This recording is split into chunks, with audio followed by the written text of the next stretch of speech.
Hey. Hi guys.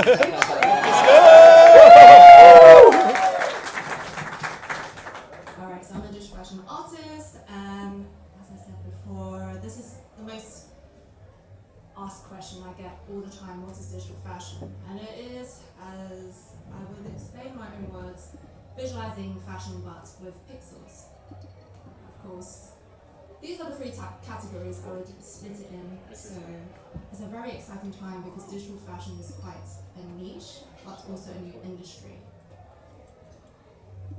I'm praying that there will be audio, but if not, just add my Imagine. ambitions.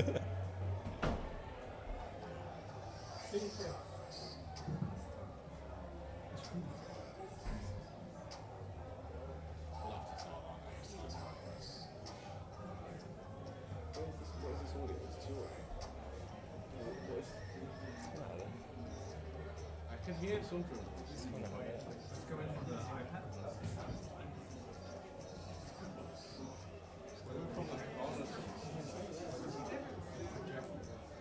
Well, whoever's over there is getting a really good sound. I don't understand why.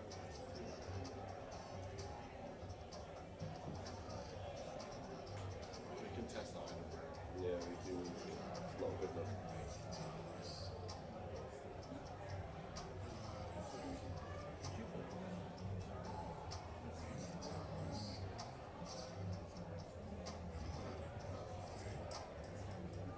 Yeah!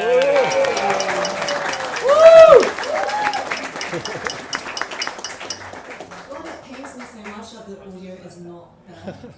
Because audio It's it everything. elevates animation so much. But I just want to give a little bit of a personal anecdote of where I started as a kid, and this was me a long time ago having the best time of my life. And unfortunately, this field doesn't exist anymore. They probably built some flats and apartments over it. Yeah. But I always grew up as a creative kid. I was always drawing, painting. I knew I was going to do something creative in the field. And I guess these were my biggest inspiration when I was a kid. They just felt so magical to me. Disney, Ghibli, Pixar. And there's just something about the storytelling elements that I loved about it. I studied graphic design at LCC, and there was just something boring about looking at static posters to me. I just didn't enjoy it. I could appreciate good typography, but when it was just static, I just wanted to make it move. So that's when I started moving into motion design and looking into animation. So I say this, I went to school of YouTube. I mean, majority of my technical skills I learned from online, and I'm ever so grateful for people like Grayscale Gorilla, iDesign for sharing their tutorials, because without them I would not even have this job in the first place.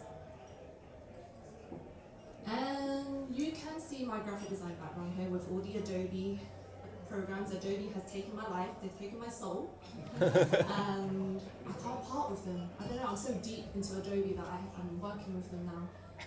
We've got Cinema 4D, of course, for 3D. I also work with programs like Marvelous, Close, Style 3D, and Daz for like clothing simulations and avatar building as well. And so when I first started, and this was a very long time ago, I would say maybe 8 years ago, I started making things like this, visuals like this, which, if I'm honest, at that time, I was scrolling to Instagram, see what was trending, see that everyone was making these aesthetic loops of abstract shapes that didn't really make sense.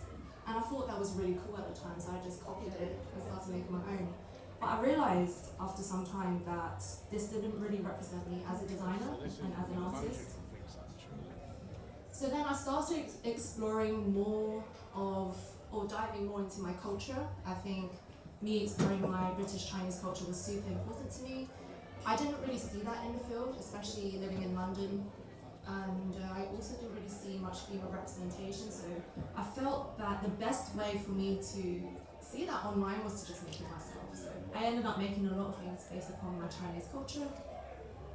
And then that flowed into what I make nowadays, which is digital fashion. And I base my style of clothing on traditional Chinese clothing. They're always colour-wise, they're also vivid.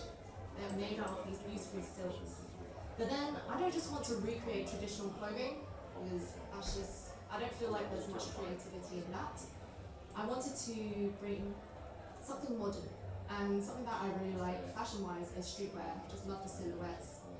And so I combined the two, combining traditional and modern, and that has sort of become my style now.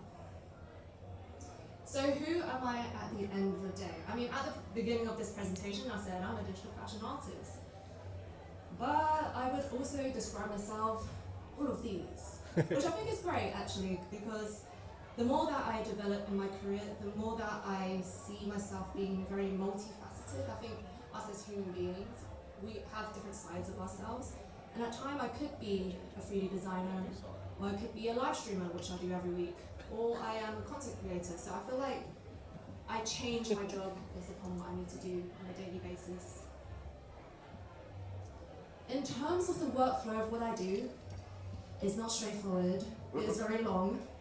And so we would usually start with, of course, an idea. I would typically sketch my idea on my iPad to get the idea across quickly to clients or even just for myself.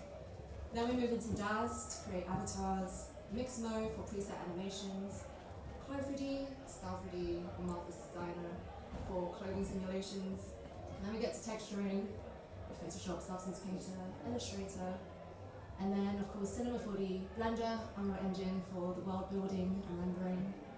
Finally we finish it off with compositing in After Effects, Premiere Pro, Photoshop, and that's it. But this timeline here is not even the simplest way I can put it. I feel like there's so many 3D programs nowadays that you can really mix and match. And this is where I work. I am a freelancer currently, and I get the pleasure of working from home. And this place is what I call my little Zen office. I hand painted the walls and it took ages, and I never want to paint again because it's not fun. But the colour palette, choosing colour palette, I was in B&Q looking at the colour swatches, it took me 30 minutes.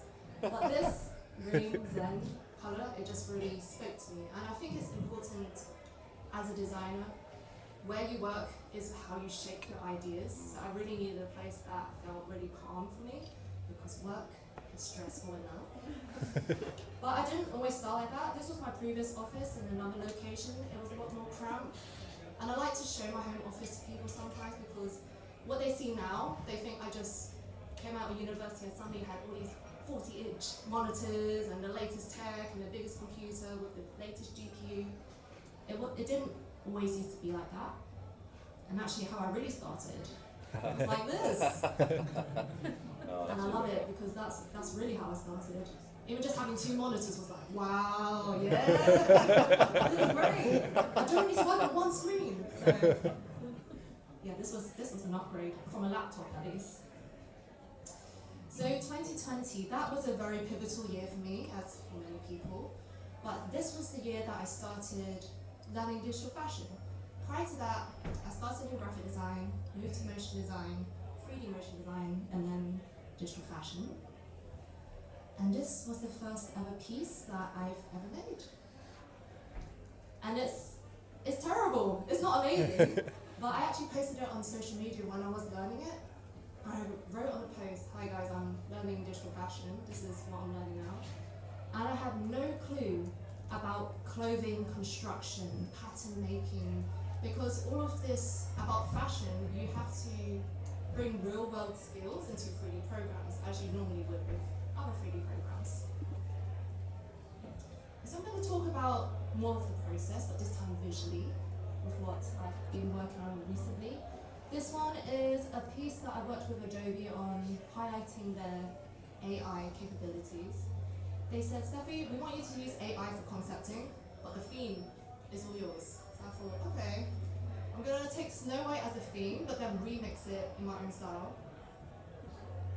So using their AI, the concept did something like this. It was something along the lines of a Chinese version of Snow White, walking and wandering in the mountains in a very natureous scene. And then I got to sketching on the right hand side.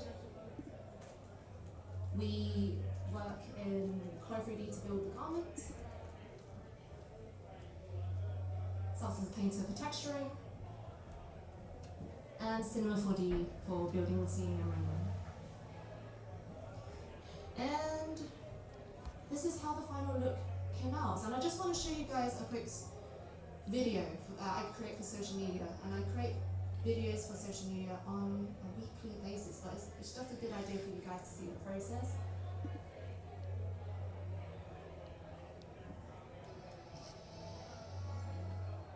Thank you.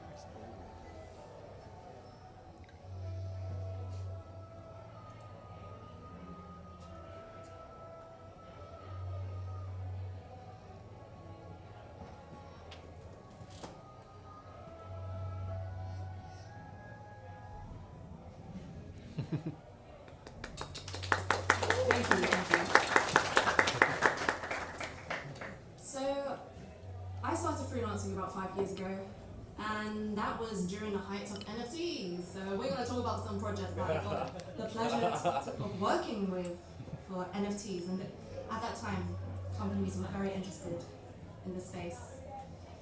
So this was a project that I worked on with High Snobiety and Glenfiddich. Glenfiddich is a whiskey company, and they said, Stephy, we would love you to create some digital fashion for whiskey. And I thought, what's going on? I didn't know you guys were interested in digital fashion, and I don't see how this can work.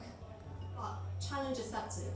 So it was quite an interesting project because what I didn't know about Glenfiddich is that they give back to the creative community or art community every single year. And I just thought they sold alcohol, that's it, but apparently not. And that year they decided to invest in digital fashion. And so these 3 outfits here, they actually had commissioned 3 other illustrators and artists to design their packaging on the box or the bottle. And so I lifted those designs and then remixed it and changed it into outfits in my own style. A little bit about process. Of course, there's me, my lovely iPad. I cannot part with iPad. I'm such a PC person, but the one thing about Apple, I love iPad. So I sketch and Procreate, we make it in 3D in Chrome. Then this is Cinema 4D, we build a scene. And then they said, Steffi, digital fashion, can you wear it? And I thought, can I? I'll try. Again, challenge accepted. And they said, you know what? Why don't you wear it on yourself? I thought, okay, let's do this. And so I was in Liverpool Street wearing like this biker shorts with a tube top. It has to be skin tight because you need to overlay the clothing on top, right? You don't want anything baggy, you don't want other clothing being seen. So I was just standing there posing, and usually people who do photo shoots, they're wearing something amazing, right? So I was just standing there in a very basic outfit, and people were looking at me thinking, what's going on? But I look at these and I cringe because my Photoshop skills were not great back then. But a year later, I became a lot better at it. So I just had this fascination after this project of merging the digital and physical worlds together, and how can we do that? And augmented reality was one of the ways we could do that quite easily. I worked with a company called 010. They specialize in AR filters, especially for body tracking. And if you guys know anything about body tracking, it's extremely hard to get the physics right. And so I worked with them on creating some digital fashion pieces. And there was this project that I created, again still during the NFT hype. I created NFTs, artwork of these jackets here, and whoever claimed those NFTs could have access to this wearable filter. And I just really like that interaction of like, if you purchase something, you get an extra on top, an extra redeemable reward. And so I went around Paris just trying to get everyone to try digital fashion. I was like, have you tried digital fashion before? They all kind of looked at me a bit weird, thinking, what is digital fashion? But as soon as they tried it, and I recorded it for them, they kind of got the idea. And what I love about filters is that no matter what gender, no matter what size you are, it can fit. You can experience it. And then that got me thinking, okay, so digital to digital experiences, AR, right? What if we bring it back to physical? So I spent some time experimenting with physical clothing, which I've never done before. I never thought I would even have a chance to do this. But with all of my ideas, they all start digital. So they all start like this one on the left-hand side as a digital vision. And then in the middle picture, I worked with a company called Digital Twin, and they had a pattern maker who translated my digital ideas into wearable clothes, which is very important. And then the third picture is Photoshop, and got even better a few years later. So I feel like nailed it. And it's funny now because I spent I had to go out and shoot, like take the photo, and then I had to get the avatar in the same pose as I was, and then I had to get the lighting the same. That took me maybe a day or two, and now AI can do that in seconds. It's actually quite funny. So I'm not going to do that anymore. I feel like AI can do a better job. I even got to launch it at London Fashion Week and Digital Fashion Week, and that was just not on my cards at all. Here's a lovely model. And then we even got it to connect it to Decentraland, which is a Web3 game. And if you own the NFT, you'll be able to redeem a game skin inside. So I just really like the idea of interconnectivity, is that a word? Something like that. Everything's just being connected, right? Whether it's physical or digital. And then I tried again. From digital, went to physical. And then I tried again. So this was a really good experimentation, and I truly believe you guys are going to see more of that from fashion brands or even people who don't come from fashion and maybe have a 3D background and get into fashion as well. This was a curveball that was thrown to me whilst I was in lockdown, I would say.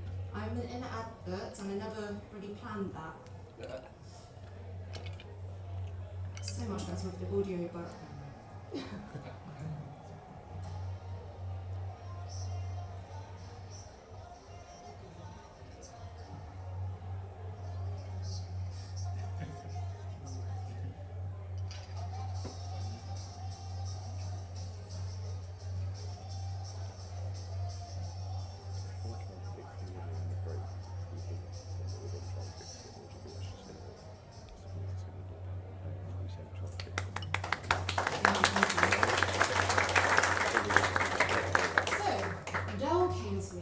they said, Stephy, this is a brief, well, this is the theme, let's start with the theme. It is expand your universe. And I thought, what is my universe? Digital fashion, of course. But I wanted to bring across a scene where it was a bit like Ready Player One, that movie where they stepped into the digital world. So this is the avatar walking through a portal and heading into my digital fashion world. It was from this animation that they built the whole campaign and they built the whole visuals for that ad, so I was quite impressed that they managed to build a whole world from just one animation. But of course, process-wise, we always start with a sketch. I feel like for me, it makes most sense when I'm able to visually show my work quickly to my clients. I build it in 3D on the right-hand side. And then they got me to wear digital fashion again, so this was very exciting because, I'll tell you why actually, next slide. This is what it looked like in reality.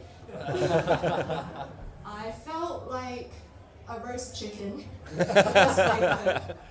And they said, oh, imagine Stephy, you're wearing your outfit. I'm like, okay, just imagination. But this is the reality of it.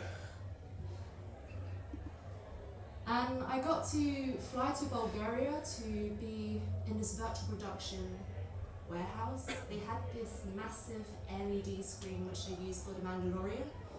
And what was really interesting about this is that they built the scene in Unreal Engine, and when the camera moved, the scene would move with it. And I was like, wow, this is so cool. Yeah, there we go. Nice. Yeah. So there was really a lack of green screen for this project. And this just really opened my eyes to what digital experiences could do.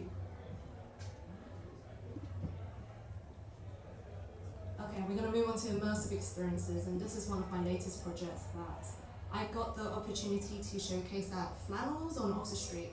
There's this building, and I'll show you actually. This is a collection that I created for this immersive experience.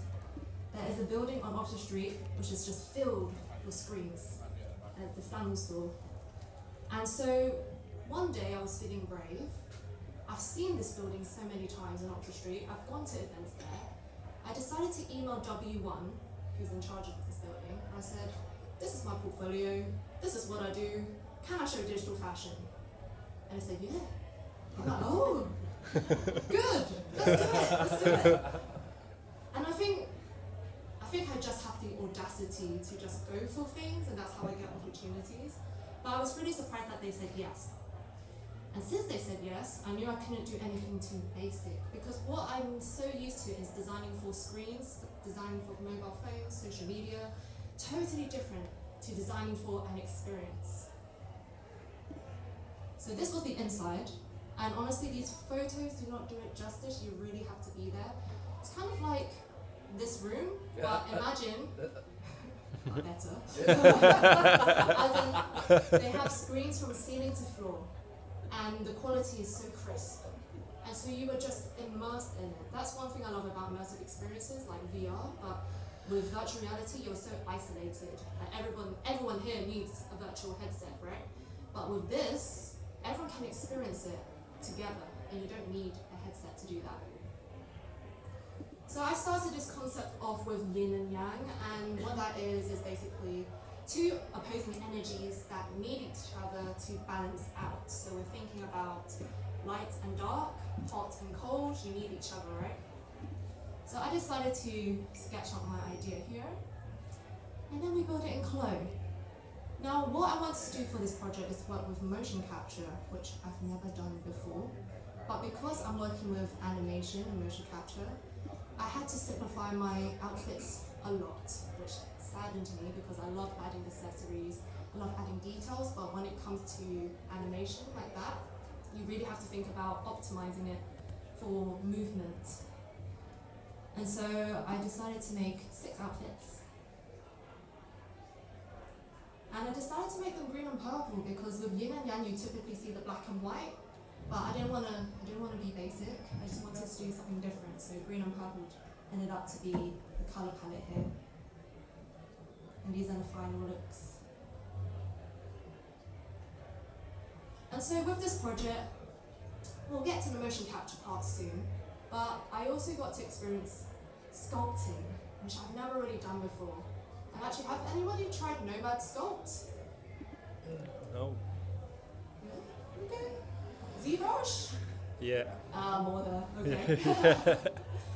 I've never tried sculpting before, and actually, for me, having it on my iPad and having it's a simplified version of ZBrush, I would say. I'm able to create accessories now in a way that I would have never done before. And then with motion capture, this is something that I've never tried before as well, so I'm really pushing myself here. And I decided to work with a company called Move AI. They use AI, no motion capture suit at all. They actually use cameras. About 8 GoPros dotted about this traditional Chinese dancer that we hired. And then they capture all of that data, feed it into their AI system, and they give me an FBX of all of the motion capture data. And then I retarget that onto my own avatars, and then that's it. But because it was the first time I was doing it, I wasn't quite sure if I was doing it right or wrong. But I just had to figure it out on the way. And so this is the final look, which I'll let you guys enjoy.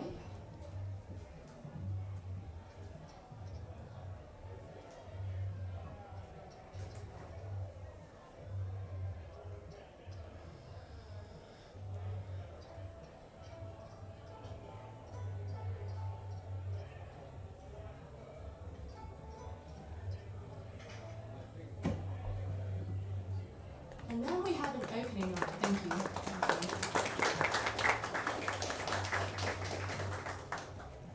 And of course, this is a public exhibition, right? This is on Oxford Street. Anyone can literally walk by, go in to the exhibition for free. So we had an opening night where we invited all of the industry, whether it was like university or studios or fashion brands, whoever it was, we invited, and I'll give you a glimpse of what that night looked like.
And so I always go back to this question, am I an artist or am I more so a designer?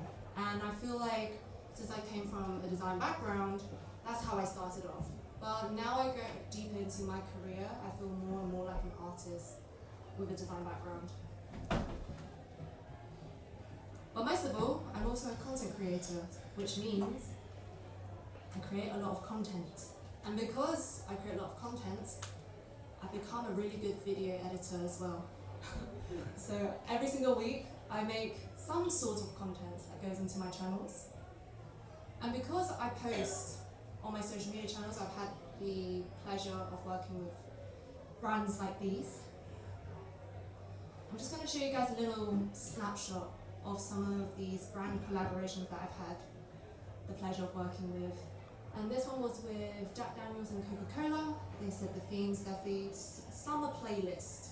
That was it, hot summer playlist. What could digital fashion look like? And I thought, okay, this is what it means to me. And I like it because they allow me to have my own interpretation of what it means. This one was with Estee Lauder, and they were pushing forward a beauty campaign, a beauty competition, and the theme was, what does beauty mean to you? And again, very open question, right? So I took that theme and then I interpreted it in my own way. This one was with Pantone, and they let us choose a colour from their swatch. And so I chose this one, it's called Persian Melon. So it's a really nice orange colour. And then, of course, again, interpret it into my own style. But the one that I want to talk to you guys the most today is this project, because I don't really talk about it that much, so today's the day. And I got to work with Gucci on their new sneakers. I think it was running sneakers. And they had a theme as well. It was all about flow, your creative flow. And it said, Stephy, how can you interpret creative flow with sneakers? I said, okay, this is what I'm gonna do. With brands like that, I always have a storyboard. Not a very good one, but it kind of gets the idea across. And then we have a sketch, as always. Once that got approved, I started testing. I think this was with X particles in Cinema 4D. Really wanted this soft ebbing cloth simulation and have particles softly floating by, because that's what creative flow feels to me, is when I'm in my zone and everything, all my creative juices are working at the same time and I don't want to be interrupted. So that's what it feels like to me. And then I decided to work on these tassels that I got rid of at the end, because I felt like they were too distracting and the shoe needed to be the hero, right? The shoe needed to not be blocked by anything. So I think I actually took these tassels and added them to the sides of the composition. And then you can see some sort of texturing here, and I've added some ribbons and things like ebbing and flowing. So we're really getting there. But what took the longest time was the logo. And it wasn't even the sneaker, we had so many revisions with the logo that I could not even imagine. And so they said, Steffi, take the logo and see what you can do with it, make sure it fits the rest of the animation. And I thought, great, just like have it ebbing and flowing too. They said, no, we don't like that. Well, okay, try again. How about this? They're like, no, we don't like that either, try again. And I'm like, okay, alright, let's try again. And we ended up with this, more like a flag, but a very thin one, because you'll see in the animation in a bit, it's just flowing in the wind. And here's the final animation.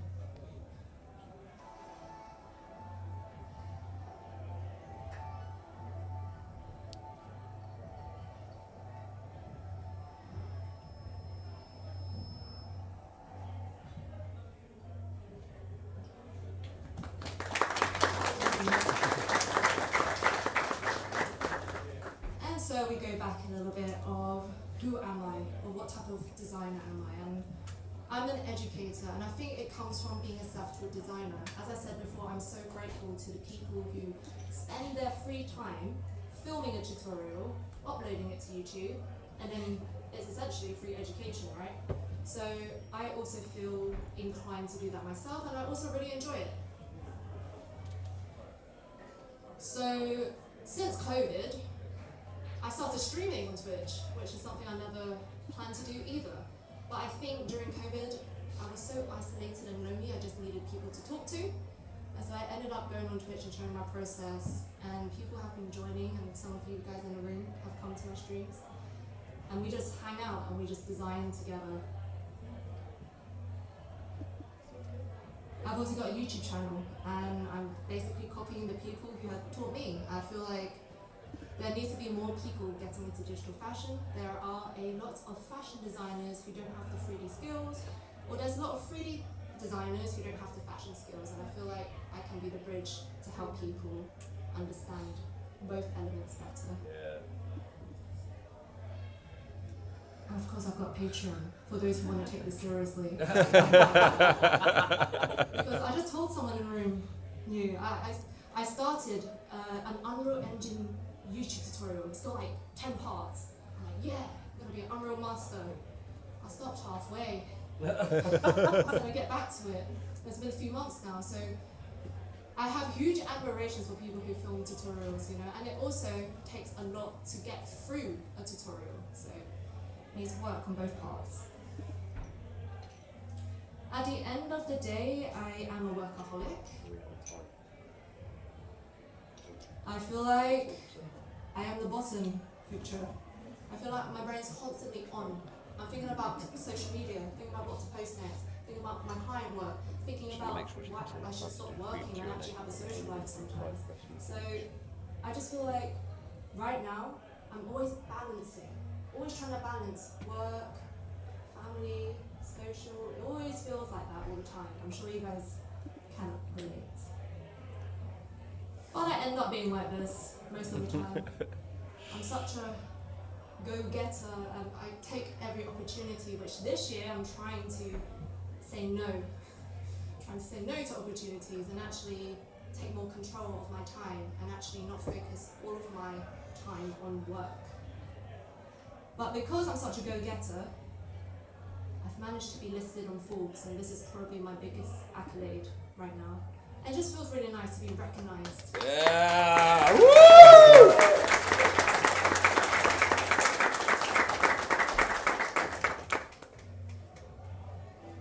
And so, a few tips for you. I would just make it one tip actually. I was speaking about it today, and I think it is to be curious, to be adaptable, because you know how technology is, you know how 3D is with the constant feature updates, new programs popping up here and there, AI taking over things. You just got to be curious, and you've got to carry on being adaptable to the times, because if you don't, you're going to fall behind. And I feel like I only got these opportunities that I can speak of today because I was constantly being curious and testing new ways of working. Just a thought for you guys. I'm gonna leave this thought. So, I'm gonna look more into gaming because digital fashion has close ties to gaming. If you ever go into a game, the first thing you do is customize your avatar. I can spend hours in that, you know? So, over half of Gen Z say styling their avatar is more important to them than their physical style. So, I'll leave that thought with you and we can discuss it later. That is it. Thank you so much for watching.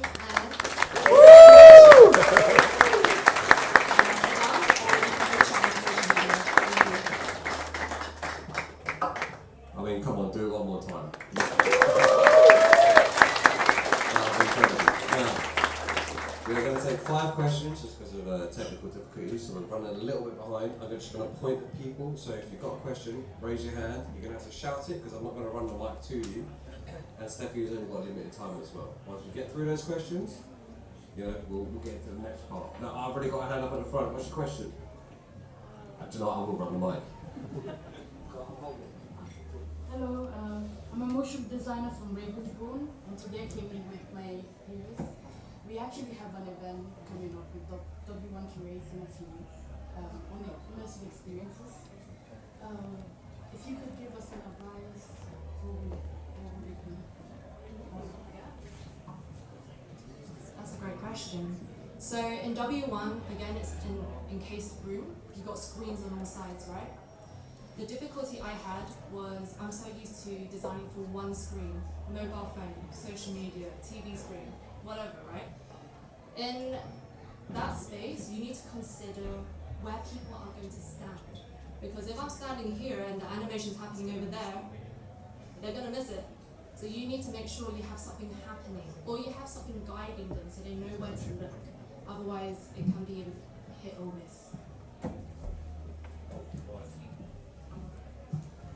I saw Jerome's hand go up first, but you will be next.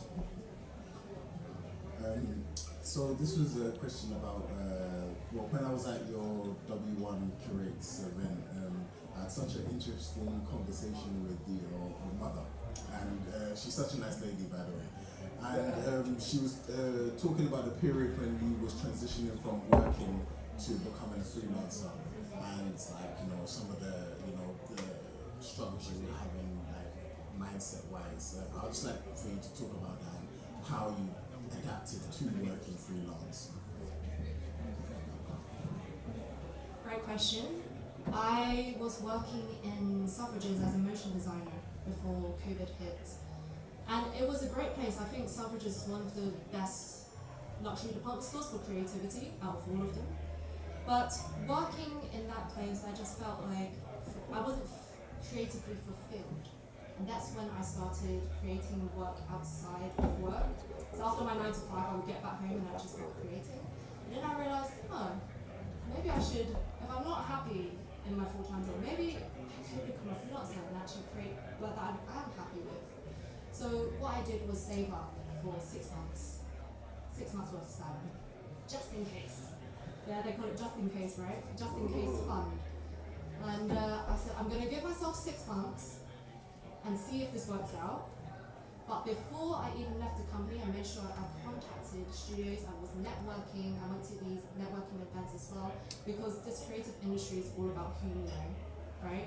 Even if it's just knowing an artist and they know somebody and somebody else who needs help, right, with a job. So that's how I would go about it, is make sure you have your overhead costs covered, so that you're not stressing about money, first of all, but you also need to I think you're in the right place here. You can talk to a lot of people here. So I think you're doing the right things right now. And just last thing is to always have your work online so that people can show you. When I was at networking events, yeah. When I was at networking events, I would always whip out my phone, show my Instagram. I feel like it was the quickest way for people to get an idea of what I do. Yeah. Rather than a website, I would say.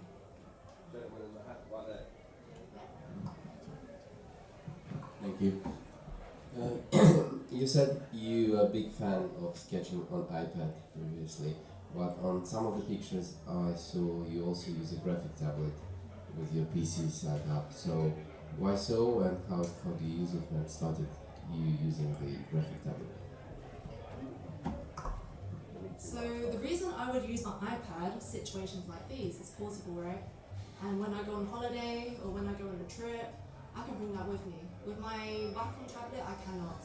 And actually, I think there's something magical about seeing you sketch directly on the screen, which is why I've always wanted those Wacoms with the massive screens. But they're expensive though. So it is a lot of money. And so I actually started off with a Wacom tablet. I didn't have an iPad. I didn't use Procreate. So I would actually start off with the Wacom tablet, use that for Sussex Painter, because there's nothing worse trying to draw a straight line with a mouse. I know it's very hard, and like Wacom tablets are great for that, but for portability and also just seeing directly on the screen, I find that iPads are quite versatile. Right, 2 more questions. Stick your hand up or forever hold your peace. Oh, you've already had one. You can have one.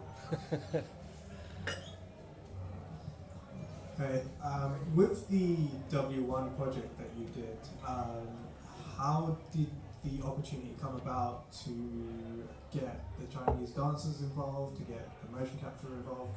Is that something you went out and you networked, or is that something that was provided by W1? How did it come about? That's a great question because I didn't mention that. I just had the audacity to ask. I also emailed them or I DM'd them on Instagram. With the Chinese dancers, I actually paid for their time because I think it's important to pay for their time for their craft. And also with the traditional Chinese dancer, I needed them because mixed-mode animations weren't going to cut it for Chinese culture dancing. So I needed someone specialised in that. Whereas with Move AI, I've seen their tech. I've actually used their technology before. And I was just being a bit cheeky. I said, listen, I've used the tech. It's going to be shown here. Would you guys like to, help me out for a day and help me film for, it was about 2 hours worth of filming. Could I, utilize your technology? They said, yeah, come to my office. I'm like, okay. Yeah, so it really just comes from not being too cocky when you're asking, but coming from a genuine collaborative purpose, because for them now they've got a case study that they can use as well. They can showcase their clients. So it's sort of a win-win situation.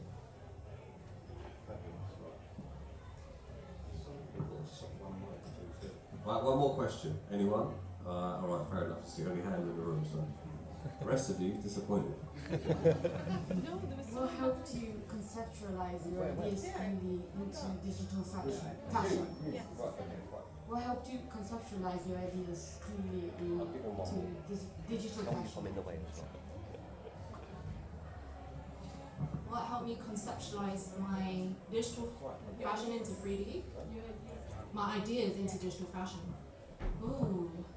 It's interesting because with every digital fashion outfit I create, I have a different brief for them. I have a different mood board for them. So I think that's how I approach it really. I've got something different to make each time. I try not to make the same outfit, so I'm always pushing myself and challenging myself. Maybe last time I made something for a female avatar, so this time I'm going to make something for a male avatar. Last time I made a skirt, this time I'm going to make trousers. So I feel like Pinterest is my best friend at this current point. I'm sure there's other places you can look for inspiration, but that's where I tend to look, and then I sketch it. I make sense of all these images, and then I try and, again, remix is a word that I use a lot. I tend to make it into something new. Well, unfortunately, I missed the gentleman over here, so he will have a question for you later. But can we please, I'm going to make your hands hurt. Give it up again.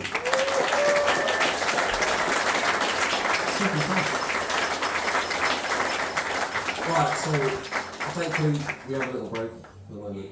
10 minutes, right? So do what you need to, go to the toilet, have a cigarette, go to the bar. Now, if you're going to the bar and you've already had a drink, please take your empty glasses back. There is only one lovely lady back there. Make her life easier, please. After that, yeah, okay, so if you leave, go out of this door to my left, your right, please. We've closed off the one that you came in through. Also, as a heads up, Cavalry and Escape have very kindly offered to buy all of you a drink. One drink each. Do not take the piss, please. But they will only be released after Nidia's talk. So you can't get smashed now and then piss off, alright? So calm yourselves down.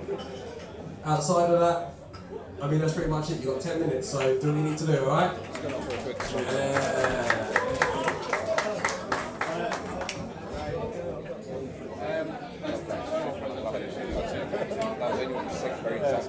Have you got what format does it exist in? Sorry.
Oh. Hi, I'm Lauren. See. Hi.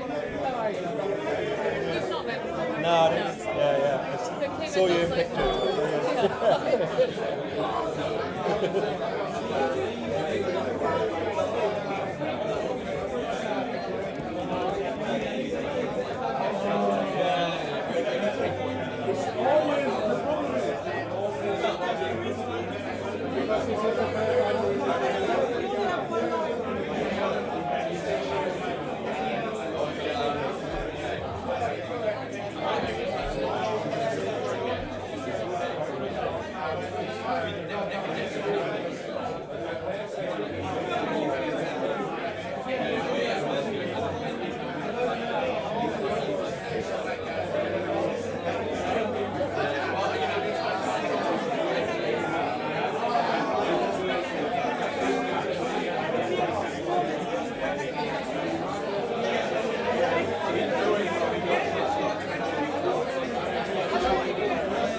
going to pop them next. I just got to finish what I'm doing.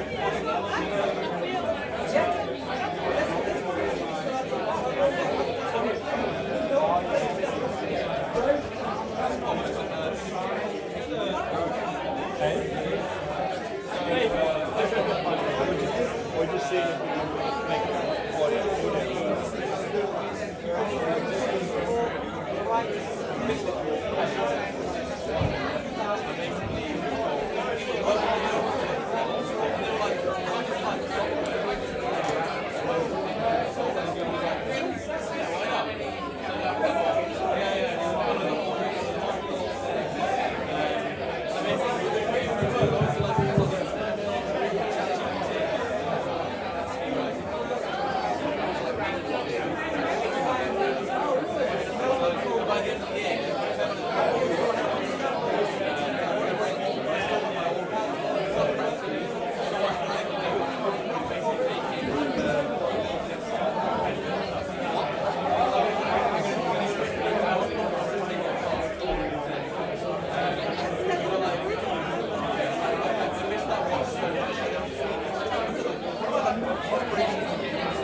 different in every venue.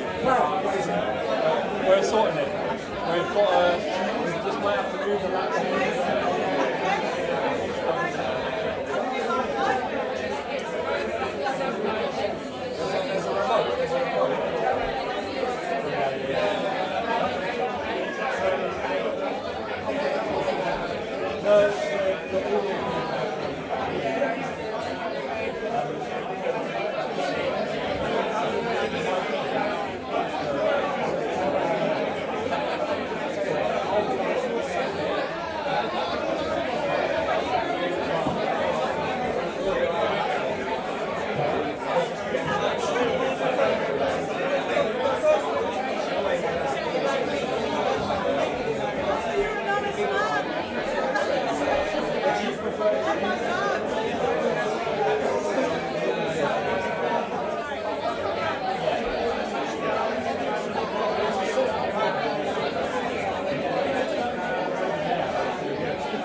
Say that again.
She prefers having a fantasy slide rather than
Nick and Jane could be like 1 minute warning. Let's go. Yeah. It's late already, isn't it? It's late already. Yeah, that's what I'm saying. We've got half an hour to go. Right swing round the head. What's that? Right swing round the head. Yeah, fine. To the what?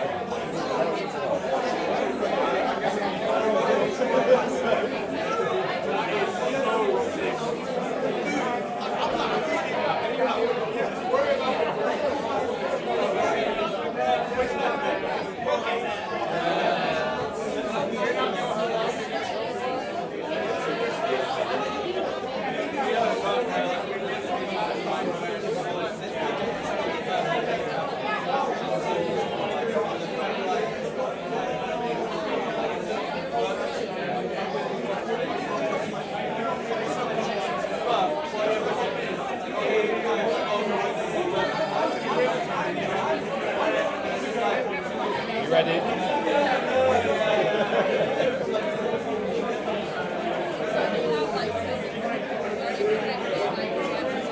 Yeah. So I just cut between you and the presentation. So it's very easy. We're luck with the cable again. We're staying put, but we have a solution for next time. So we'll improve it next time. Yeah, it's just easier. It's in real time. It's cut between like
live online.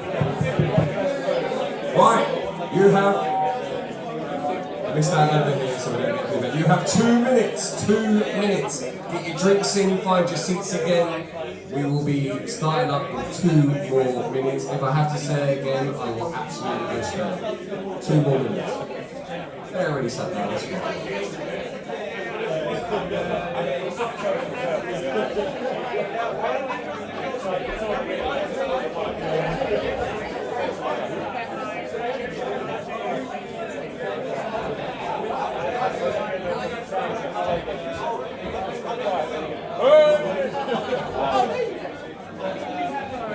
How can you miss this?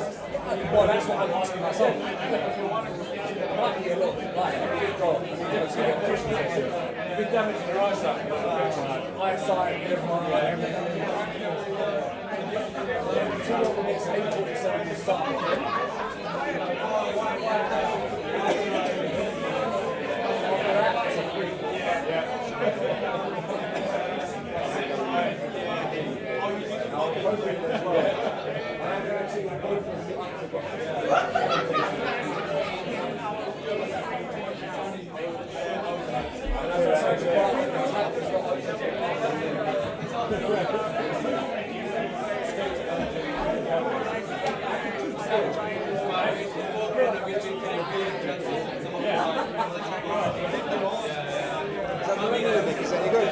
Just lime and soda. Oh, is it good? Yeah. So what? Should I get out of the fresh orchard? You now have 1 minute. You now have 1 minute, sorry, you have 1 minute to find your seats, get your drinks, and get ready for Nidia's talk.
Right, it is time. If you don't have a seat, there's a few free in the front, potentially.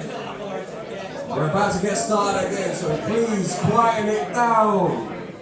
Bring the volume down a little bit. There we go. Fantastic. Okay. So I'm going to introduce you to another phenomenal global sensation that is the one and only Lydia Diaz. Please give it up. Okay, this is now yours. Thanks everyone.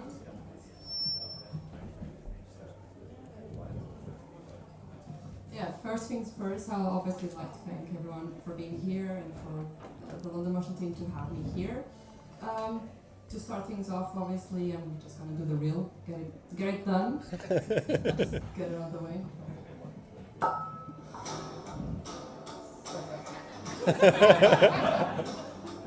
This is a song. Shut up.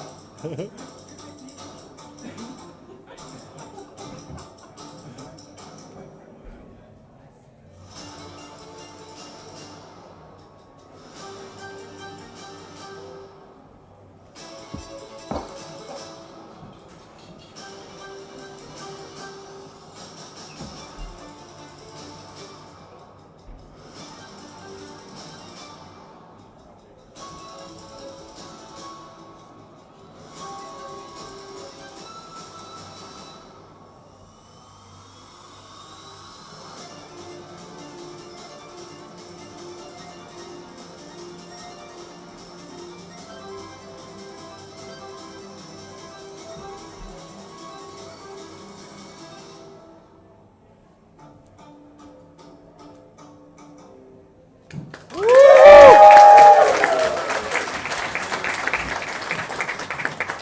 you. So, yeah, I guess as artists we always doing reels. So last year I was doing another one, and I realized it was almost 15 years since I was in the industry. And you already get my intro. I'm Nidia, and I'm a freelancer, art director, and creative director based in Portugal and from Portugal.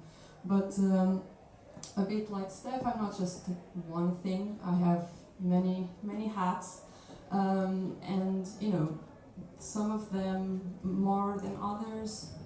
I was a generalist at the beginning, and I need to thank Adam Jens from Mainframe Calvary, which gave me my first internship. So that was very much the start. So yeah, that was where I, as a journalist, I really start to realize I really like to do style frames at Mainframe, and then kind of realized that I wanted to be an art director. So it was a really good path forward for me. But nowadays, I do much more creative direction and art direction, and obviously a mother that I can't take off because it's a full-time job. But confession number one, and I just realized I had this, obviously. I like to vary what I do, and obviously it's not just about the hats that I take, but I usually get quite bored. I want something new. Similar to what Steph was saying, right? So if she did a skirt, she wants to do a trouser, right? The same thing with me. If I've done something that I'm just directing, I may want to go hands-on and something. For me, what I like about having different hats on is that I can participate in a lot of different projects. So, for example, I can be a designer in a title sequence, or I can be an art director for the Australian Orchestra, or I can be a director, and I'm directing for a tech company out of Norway. And going back to what Steph said, I'm not really into like her, where she's like, I'm gonna email people. I wish I was like that.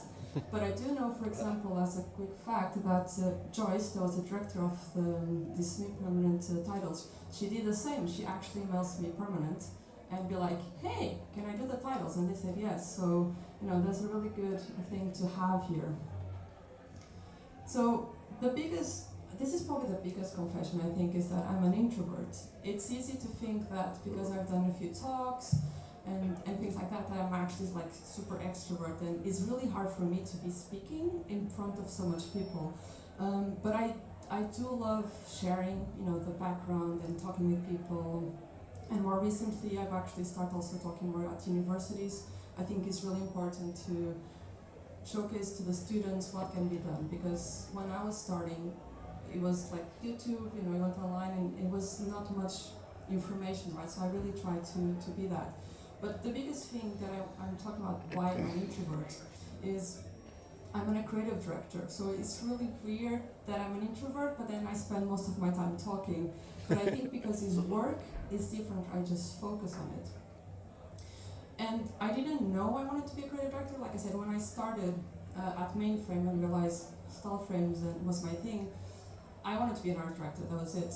But then the opportunity came to be a creative director, and I really enjoyed it. And one of the biggest things that I really enjoyed was that I could be part of things that sometimes are not my style. So for example, this Microsoft one is all about character and cute. If I was designer or an art director, I would never be put on this project because it's not my style. Or for example, the League of Legends, that was very much branding and graphic design. Although I do have a graphic design background, that one was super interesting to have that. And then sometimes, my style is much more abstract. So doing environment and all this stuff, like as much as I love doing it, may not be my thing. So I can kind of put myself into these different projects that otherwise I wouldn't be able to. And one of them that I'm going to talk about is the League of Legends. And one of the reasons is, first, I get asked a lot about this project. There's a lot of fans of the game. And then second is mainly because it was a very interesting project and I was part of it from the pitch as a creative director, but also very much into the design part of the project. And I want to go through what we did for the pitch, and then how that actually translated to what we saw and did for the project. But first I'm going to show like a little edit video that at the time Tendril did to showcase what we did for the project, like the final thing.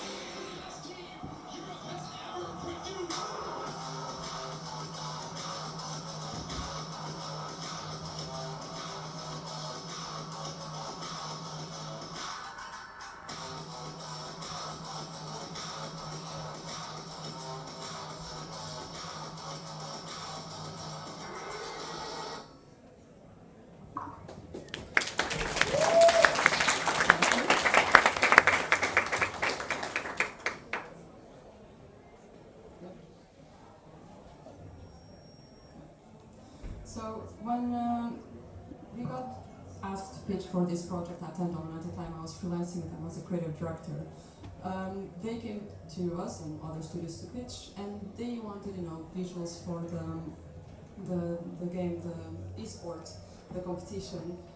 And one of the things, obviously, is the classic old premium, the classic words. But one of the things they talked about was they wanted to be 80% sport and 20% magic, because at the end of the day, this is an e-sport. So we went on about and okay, what are we gonna do for the pitch? So we came up with the idea of representing 3 different things. The individual, which is each in the game.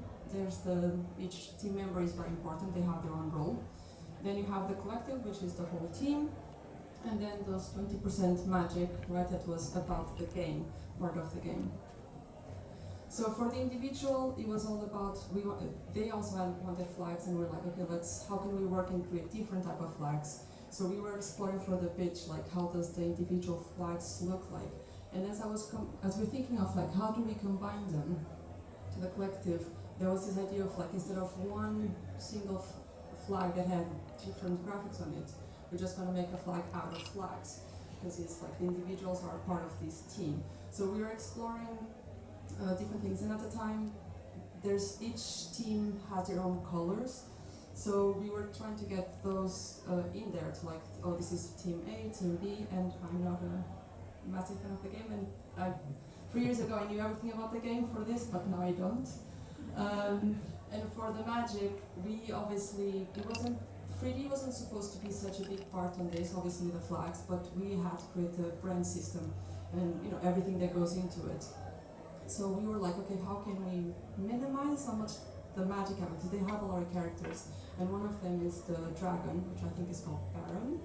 I remember it. So we're like, okay, maybe we can show close-ups of maybe the eye, maybe it's the claws ripping through the cloth and the flag. So we're really trying to figure out how minimal we can go with it without having to rig, or also because we knew that most likely we would have a hard time getting the assets from them, because obviously it's their IP. So as we were going through this, again, it was very important, the brand kit, right? This had to be a visual, we had to do logos, everything. So obviously this is still the pitch. So we started working on it, and we're wondering this is for Worlds 2022, so we needed to have that in the name. And each year they have a tagline, a theme for that event. So that year was one and only, and we're like, oh, let's go bold and do this handwritten font thing, and let's create our own custom font because we're cool and they're cool.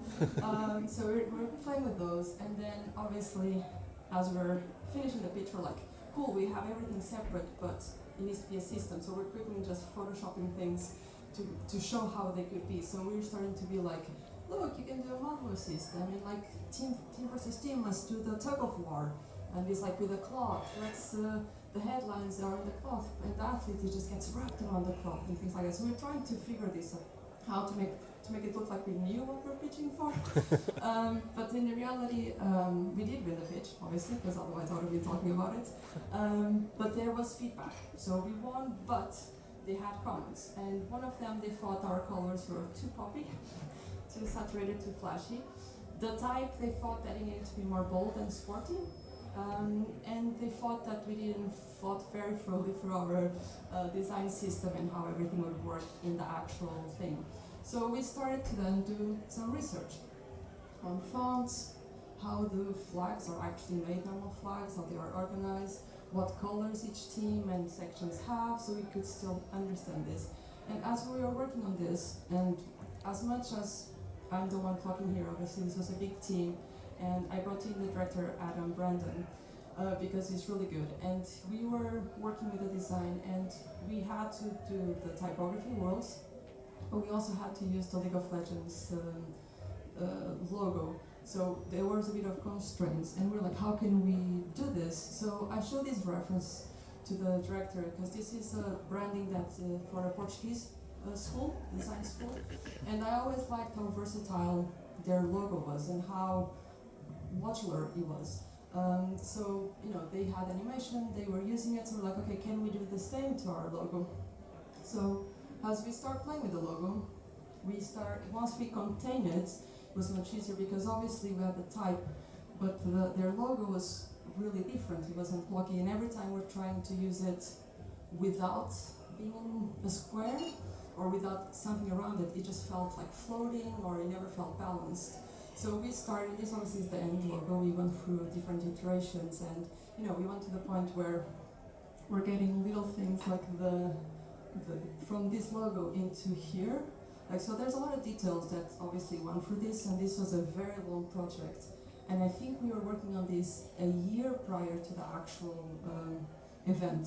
So when we started this, they were doing it was live, the 2021. So then, you know, we have these in squares, we start having like with the lockups, how it goes, like way smaller. And then we start playing, how can we make it modular, right? So we started breaking it, and so, you know, this was kind of a big inspiration for us. And this allowed us to also have containers for anything that they wanted to use. So we started experimenting with that and really having a system of like how we can use this. Because the thing is, we're doing this system, but every part of the world that is live streaming and doing this, they would use this. So we needed to really be very tight in our brand and our system, because anyone was going to use this to stream it, so that we need to be very clear in what they can do. And then we also start to animate, but obviously we did separate, and we did design first, got that approved, and then only then move into action.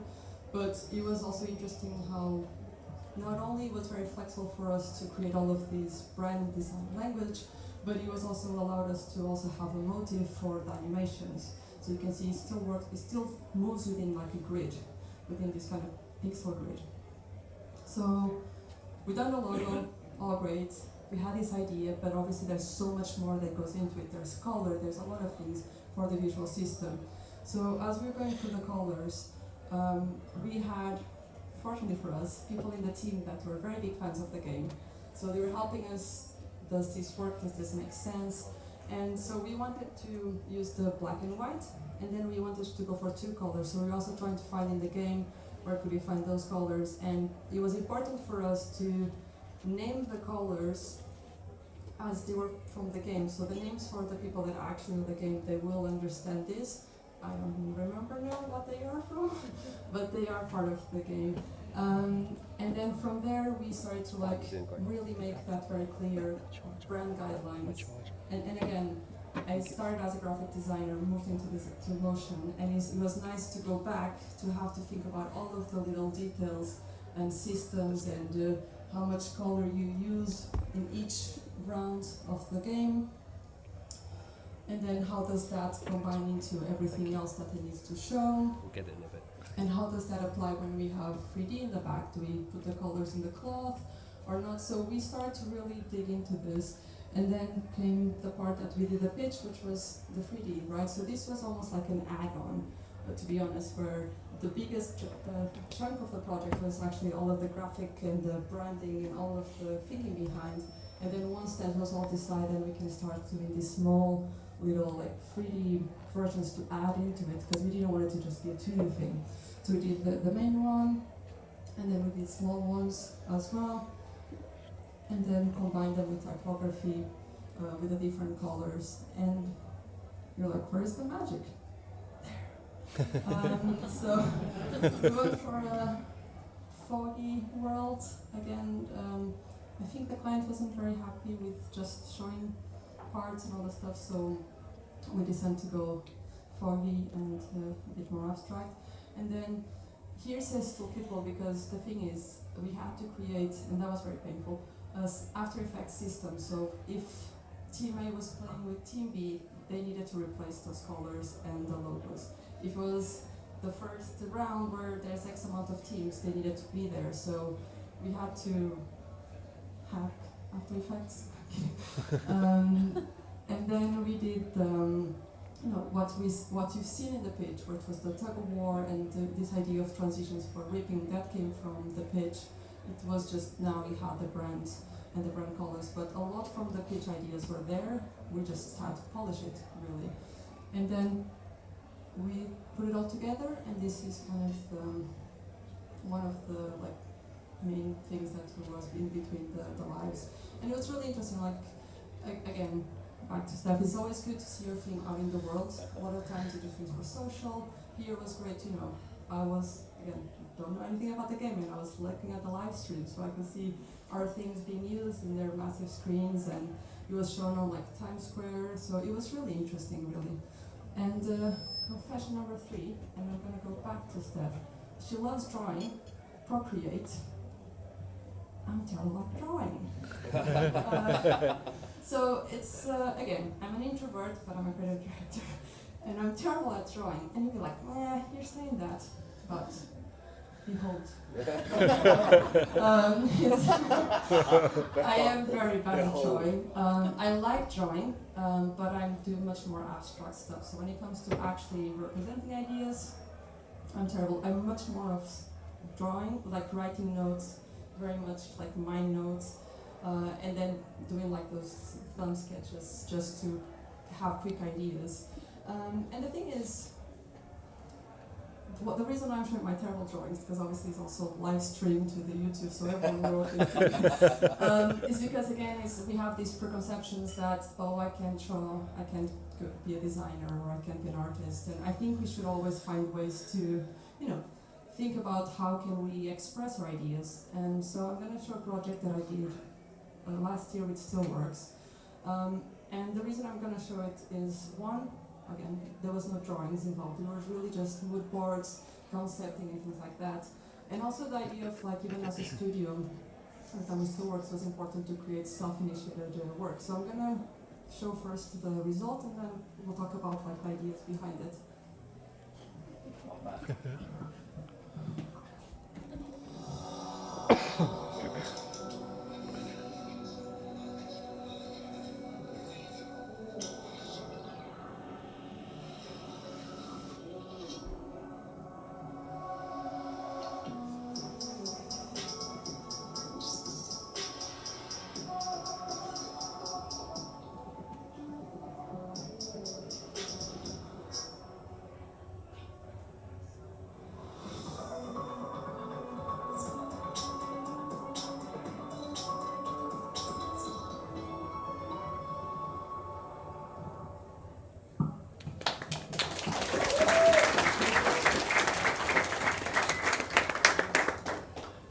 This is the last one on with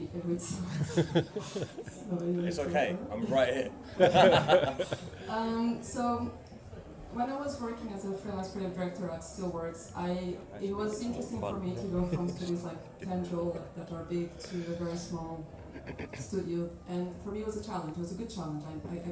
I get bored, so I need something new, and coming to a small studio that is not known was interesting. How can you make them kind of known in the sea of so many studios nowadays?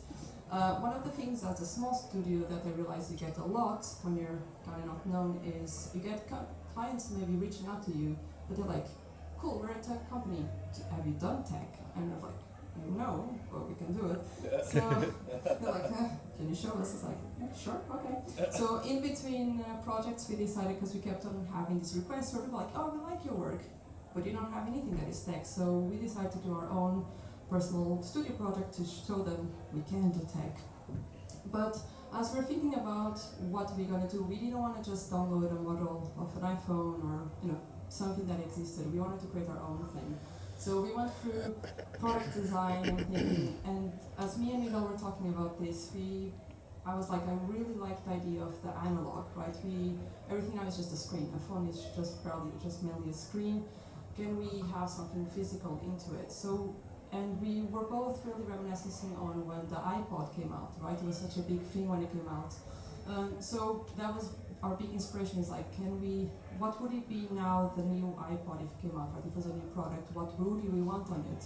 So we set ourselves a set of things that we wanted that product to have. So one was something that was touchable and felt very analog, so a button somewhere.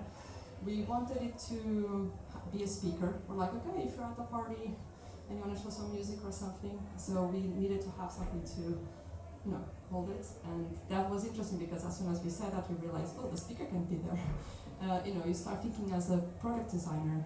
And then we, teenage engineering has all of the small things, and we're like, oh, maybe we can have something that represents a synthesizer, maybe that's an app, but also the idea of having, let's say, a second generation iPod, a new iPod, was the fact that we're always so into our phones. Everything is in our phones, social media and all this stuff. So we wanted something that you'd take with you just for music, just to wind down.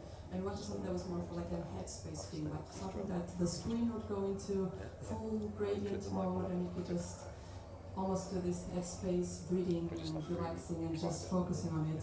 So this project for us was really interesting, not only as a studio to show what we could do, but for us to go from UI, animation, how does the UI look, how does it animate, how would it be? So we're really thinking of a full product, even if there's not, and we're like, what if we would do the release? Would we do posters around London? Would we tease at it? Would we, how would the video be? What are we showing in the video? So there was so many questions that so many times you get in a brief, but we didn't have a brief, so we kind of had to create our own brief and our own constraints and things and deliverables. So we went from, designing posters, UI, how the colors and the gradients would be, the type, how does the logo or the product is called, and color branding, everything. So this was very interesting for us to go through all of these iterations and see what we could do as a team. Confession number 4. I didn't know I had a style. Now, it's probably for people outside, it's easier to see, but when I was doing a lot of stuff, a lot of people kept me and be like, oh, I really like your style. And I was like, what do you mean, what style? I just do style frames, I just do things for pitch. But the interesting thing is that as more people start saying that, and I was doing a lot of personal projects, I realized that they started to kind of do have a style. I haven't seen it. And that's when you start thinking like, oh, maybe I can be more than just a cog in the machine, be someone in a team, I can have my own artistic identity. And so I was lucky enough to then have people like Microsoft or Google DeepMind or Honor coming straight to me because they saw something that I've done, and they're like, we want you to do something for us. So it was very important for me to do those personal projects, and this is kind of the segue from, as a studio doing a personal project, as an individual I was doing personal projects, and that allowed me to like really grow, not just technically, but more like what I wanted to do, and really, when we get briefs from clients, we all want to do more than sometimes we can. So I want to talk about a bit the project for DeepMind. So I've been working with them for, I think now 3 years, on and off obviously. And the interesting thing when they came to me was, obviously DeepMind is an AI company. And if you search at the time AI or things like that is doomsday, blue, the robots are coming to kill you, hide. And they're like, how can we be more like NASA? Like, no one has been to space, most of us, but we all love it. We are all interested. They have millions of followers. Everyone is so interested in it. But when it's, no one is scared about the aliens, but everyone is scared about the robots and the AI. So they invited people, different artists and studios to come together, and they would give them themes. The initial ones that I did for them was they wanted to change the stock markets. Like, so when you go and search for AI, instead of getting robots and blue dotted lines, they wanted that people search for AI, they could use some interesting stock image that was more related to actually what it is. So I'm gonna go through them, and it's like the first one that I got was AGI, and that was just stills. And it was really interesting to understand like what does AGI is and how can I represent it. So that's what I did. And then the second one was sustainability, AI within sustainability. Again, just stills, and I did a few versions, and that got good traction, so they came back later on and asking for more. And this time they wanted animations, and all of these animations and the stills, the idea is you can go on Unsplash and you can download them and use them, no credits or anything. So like even this one, and this one was DNA, and it was really interesting for me because every time they reach out, you have a meeting with the researchers. So you actually not just get a brief, but then you get the researchers that are actually doing the work for DNA, biodiversity, all of those things, and you can ask them questions. You can try to understand. They will give you examples of what they are already doing, what they are planning on doing. So for me, it's really fascinating to really understand how AI is also doing good stuff. So this is one of them. And then biodiversity was another one, and this one was quite interesting because this was going to like Unsplash and things like that. I wanted something that anyone can use, like that. If they want to put text on it, or for presentation, they could. So when I was very, very young and learning the ropes into the industry, and a graphic designer, I loved Photoshop, and I used to do a lot of tutorials. And there was magazines that came with a CD, very old school. Go through the magazine or YouTube tutorials and showing the steps. And at the time there was this trend. There was like the floating islands. And I was trying to do my floating island, so I thought it would be nice to do a floating island now, but in 3D.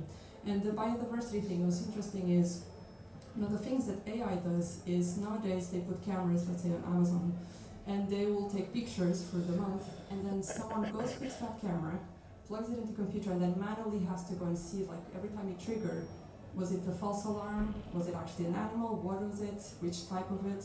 Is it was something that they thought was extinct? But it takes months. So with AI, they just go through those, and they're like, this is this, this is that. So it was really interesting for me to learn that.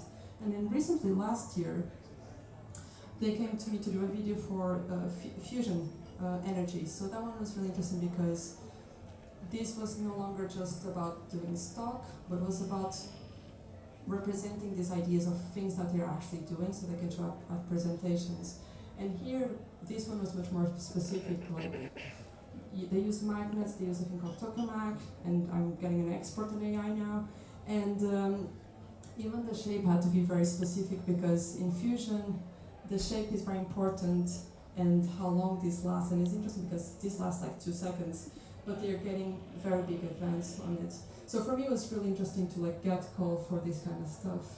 Now, you may think that I know what I'm doing. I don't. I just go along, for the ride, and I just, keep on growing. So I don't have to, I don't draw. I'm an introvert, and I wanted to show a project that is also really close to me. I used to be an ambassador for HP, and when the pandemic came, they wanted us to do a collaborative film. So we're all, at home, scattered across the globe. And they wanted us to do something, and at the time we're all very much, missing going outside, and we decided to make something related to nature. I'm not going to show the whole video because it's very long, but I'm going to show my part, and then I'm going to show what I mean when I don't have a clue what I'm doing. So,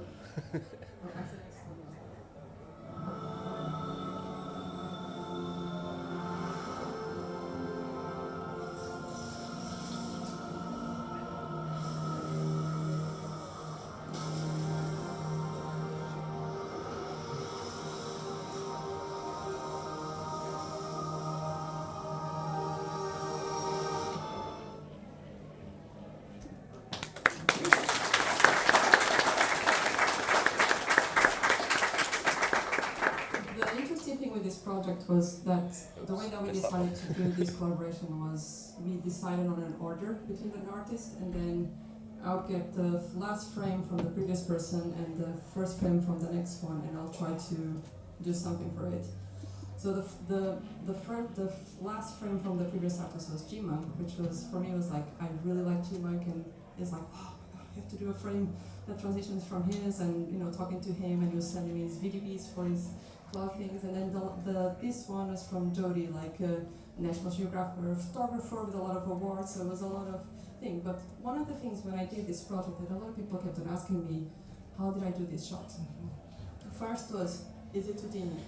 No, I still don't know Houdini. Still person for that person, but I tried.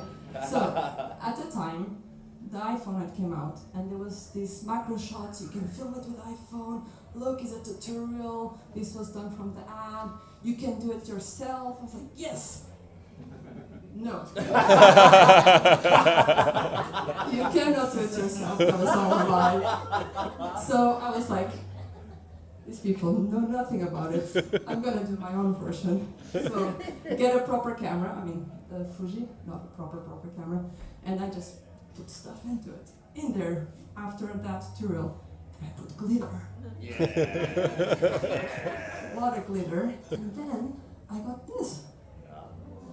So one thing, and this kind of circles back to my times at Mainframe as well. Actually, was when I was at Mainframe, one thing that I always loved is we always got different projects, so never bored. And then two, we weren't afraid to try different things, picking up a camera, doing stuff. And at this time, when we're all, you know, at COVID, I was a mother, so with a baby, you know, I needed I couldn't just be always on the computer, and so I wanted to try something different. And I don't think I would ever be able to do a shot like this if I was just going to Cine4D or Houdini and try something. I think the shot for me is one of my favorite shots ever, and I think it's just because it was just different approach to it and how I got to it, and there wasn't there wasn't too much thinking about it. It was just experimentation. There was no, I'm going to do a mood board. I have obviously an idea what I wanted to do, but I didn't know the outcome. And I think that's what brought something more interesting for my work, is because I wasn't just, look, I'm doing all these mood boards and these things. It's like, I'm just going to experiment. And first, it looked like crap. But then I didn't give up, and I had glitter. I don't know why I had glitter, but it was there. So yeah, I put it, and you know, it turned out, you know, one of my favorite shots. So, thank you.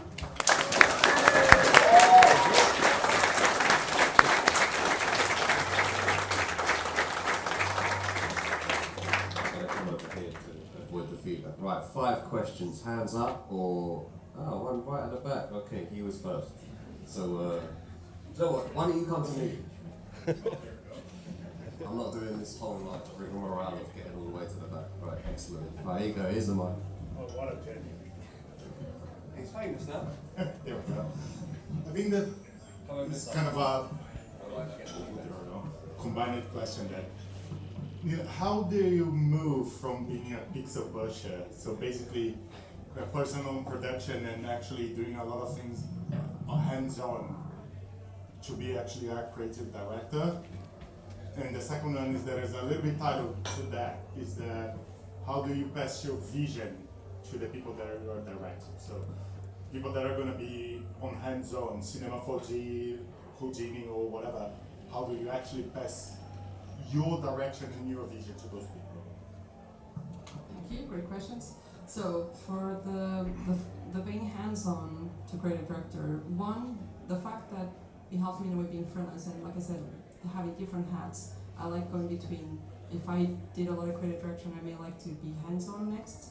But the way that I went to a creative director role was because at the time I was freelancing with Central, and they were in need of a creative director, and they contacted me, and I said, I've never been a creative director, so no. But they're like, we can't find any creative directors, and you think you'll be good. And I was like, sure. If it doesn't work, I've warned you, which actually turned out to be good because I never thought about being a creative director. So that was one, like someone trusted my skills and to give me that push. In terms of how I talk with people, so yes, I don't draw, but I do a lot of mood boarding, I do a lot of concepting, and sometimes I go straight into Cine4D and fake sketch and tune, or Redshift. Those things, and just show how it is. A lot of times it's just really explaining the concept like to each artist, but one of the things I actually like about not being able to draw is that instead of telling someone, do this frame exactly like I draw it, I give them like an idea, this is what I want. And then if they're in my team, they're there for a reason. So it's like, now do you?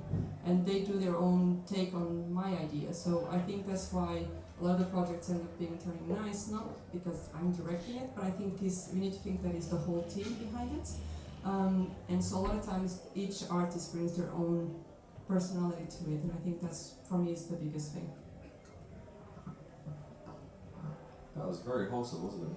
Yeah. I mean, you're more than welcome to chip off. Right, where were the other hands? There was one over here somewhere. Okay, I'm gonna go. Yeah.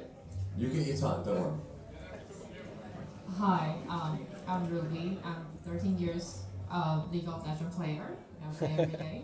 So I have to say World 22 is my favorite. And then that flag looking style branding, I think that changed the industry in that year. So I really, really love it. So my question is, like, how do you come out with that idea with the flag looking? Because it's obviously, I've been seeing this game for 13 years. This is very unique looking.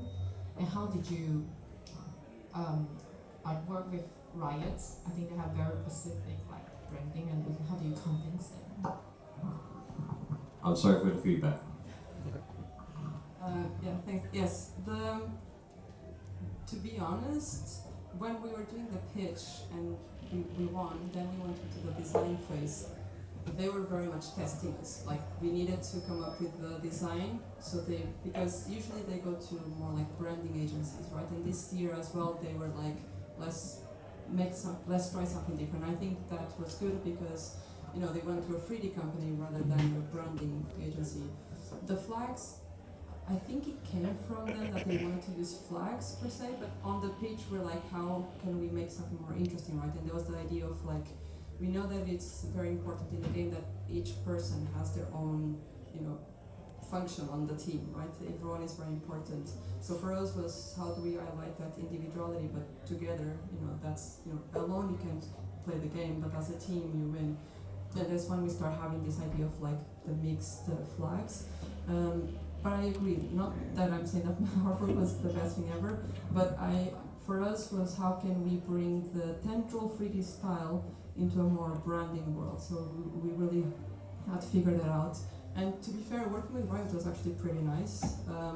We did watch a lot of videos on the game. I watched a lot of videos trying to understand and making sure that we could connect what we were doing with the game. I think it was very important for them to know that we understood the game, we understood the event, and I think that was the biggest thing, is like them knowing that we're not just doing random stuff, but what we're doing is grounded on the game.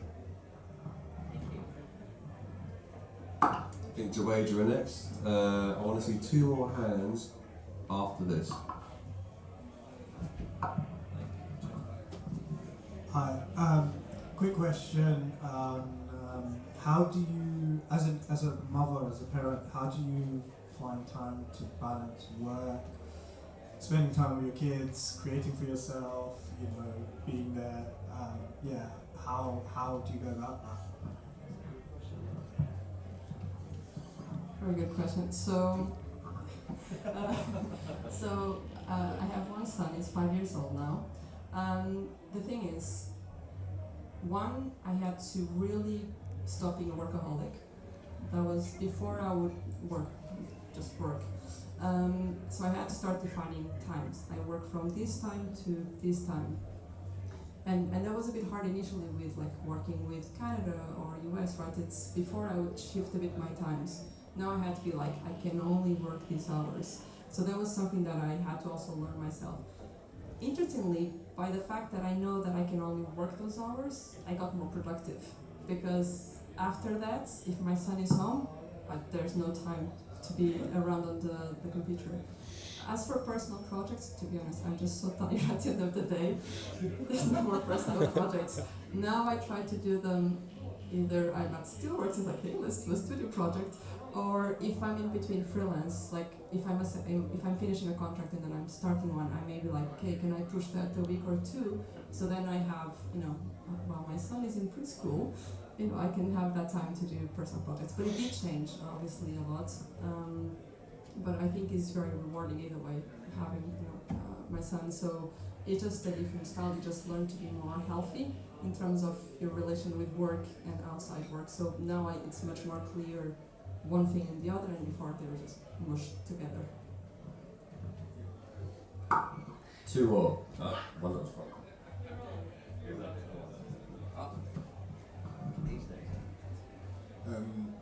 How do you go about developing the style? Because I'm still quite new to motion design. I've only been in it for a year and a half, and I'm still in the tutorial phase. So a lot of my work just looks like other people's work. So how do you go around developing a specific style that's unique to you?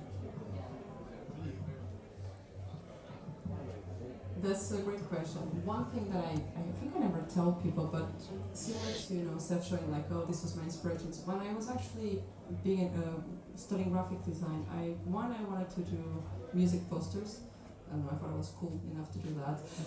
And then 2, I really liked characters. I really wanted to design characters, but I sucked at drawing. So I can't draw characters. So I had to shift. So I was like, it's fine, I'll do abstract stuff. I was always good with that. But in terms of finding my personal style, I think one is there was 2 things that I wanted as I was developing as an artist was, one, I wanted to be more good at technically, so I was doing tutorials to figure out techniques, not per se the end result, but what techniques they were using. So for me it was even nowadays I find that as a creative director I need to understand the pipeline. I can't just ask someone to do something and not understand how long that's going to take, and if we have budget for that and things like that. And so I was doing those tools for the technique, and then on the side I would just be what do I want to do? That's it. I wasn't trying to find the style. I was just doing what I thought was cool. And then, the first works I did were terrible. And then you saw oh, I like doing this kind of stuff. So you start working more on it. And then it just developed naturally. There was no, I'm going to sit down and I'm going to do this. I was just exploring different things. By learning techniques, I was trying new stuff and then trying to think of concepts, and it just kept on, evolving and evolving. So there wasn't a clear path. Right, last question. Hi Nidia. I want to ask you if you have ever experienced any creativity blocks or bottlenecks because for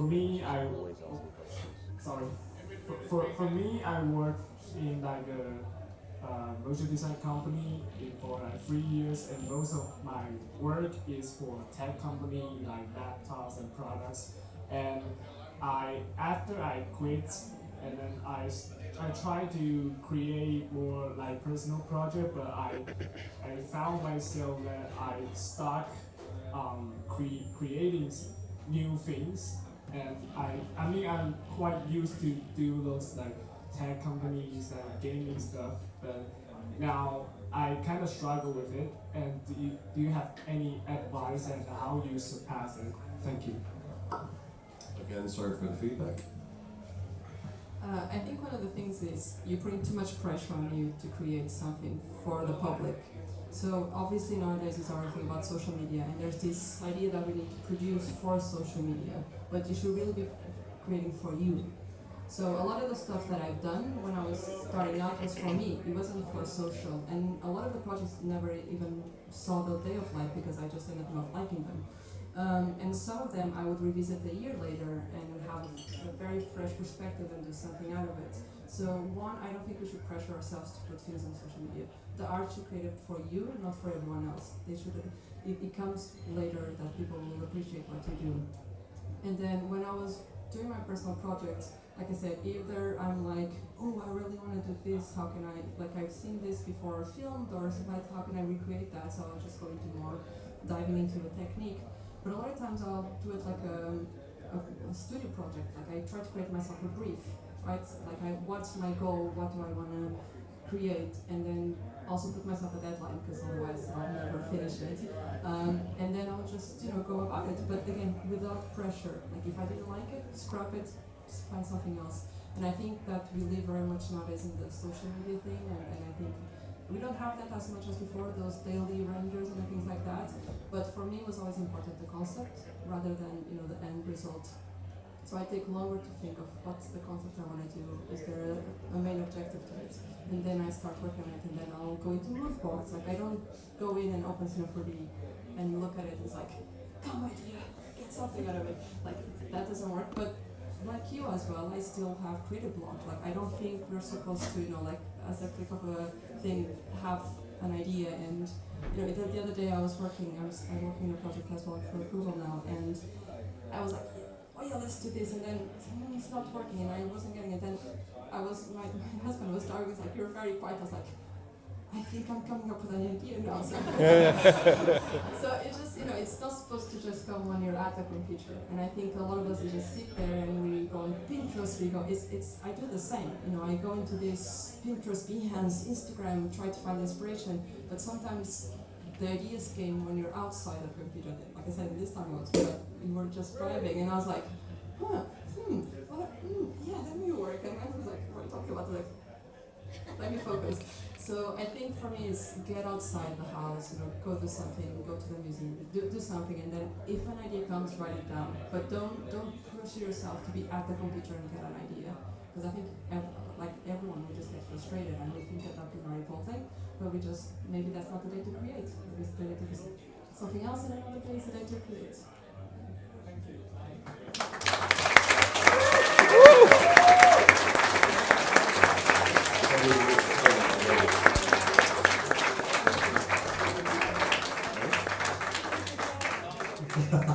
Well, I'm gonna get Stephy back up here. Get up here. Quick time. I want you to raise the fucking roof on this place, right? We want to drown out the upstairs. I want the biggest round of applause. Please put your hands together again. Yeah, let's do this.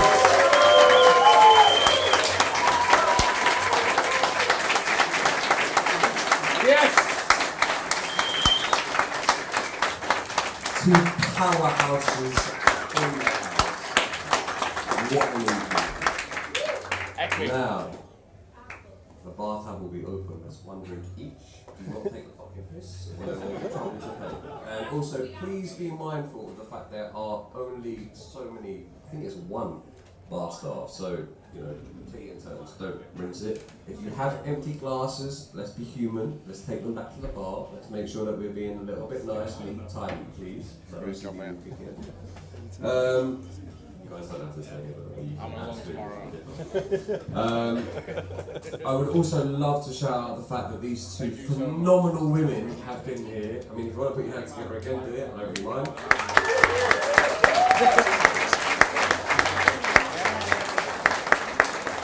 But also, none of this would be possible without my co-organisers, Jay, Nick, and Nick. So, Nick running the live stream, Jay on the hat. Big Nick at the back by the bar. Please buy them all a drink. They very much deserve it. And our sponsors, Cavalry with Adam Gibbs, Escape Technology, Battery Nick, and apparently HP. What did I say? Yes, okay. Obviously, please shout out the staff that are working the gaff. Give them a round of applause. They're the ones serving you the drinks, right? And please put the 22nd of May in your diaries for the next one where we will be hosting Future Deluxe right back here. And we will attempt to sort out the audio. That's no shade on them two. These two were absolutely phenomenal. One more time, raise the goddamn roof. Make it louder, not serious, please.